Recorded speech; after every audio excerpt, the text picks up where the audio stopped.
શહેરના ઉધના દરવાજા વિસ્તારમાં 2 દિવસ પહેલા સવારે 6 વાગ્યાની આસપાસ એક મહિલા પેસેન્જર રિક્ષામાં બેસીને જઈ રહી હતી। તે સમયે પાછળથી સ્પ્લેન્ડર મોટરસાયકલ પર 2 ઈસમો રિક્ષા નજીક આવી મહિલાની બેગ આંચકી ભાગી છૂટ્યા હતા।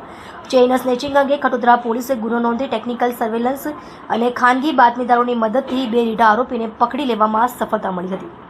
2 દિવસ પહેલાં સુરત સિટીના ખટોદરા પોલીસ સ્ટેશન વિસ્તારમાં ઉધના દરવાજા પાસે ફ્લાયઓવર ઉપર સવારમાં 6 વાગ્યાની આજુબાજુમાં એક સ્નેચિંગ થઈ હતી, જેમાં ફરિયાદી જો લેડી છે એ ઓટોમાં જઈ રહી હતી અને ત્યાંથી પસાર થતા એક સ્પ્લેન્ડર બાઇક ઉપર 2 સ્નેચરો હતા, તે એના બેગને ઝડપીને જતા રહ્યા।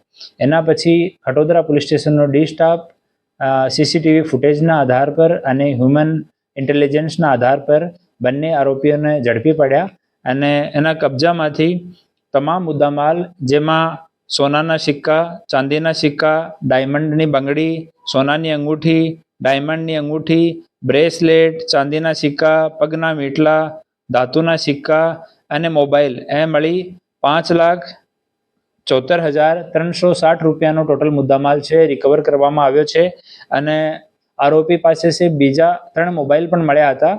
એની ચકાસણી કરી તો બીજી સ્નેચિંગ પણ કરી હતી સેમ આરોપીઓ। તો આરોપીઓના વિરુદ્ધમાં ખટોદરા પોલીસ સ્ટેશનમાં એક બીજો ગુના પર નોંધવામાં આવ્યો છે અને બંને આરોપી, જેમાં પહેલો આરોપી જો છે મોહન ખાન ઉર્ફે બોબડા સરવર ખાન પઠાણ, ઊન પાટિયા વિસ્તારનો રહેવાસી છે અને એના વિરુદ્ધમાં આ ગુના સહિત 9 ગુના દર્જ છે અને એક વખતે પાસામાં બી જેલ કાઢીને આવ્યો છે। અને બીજો જો આરોપી છે રાહુલ પ્રવીણભાઈ ખત્રી ઉર્ફે ચિંદી, માન દરવાજા પાસે રહે છે અને આ પર બી 2 ગુના દર્જ છે।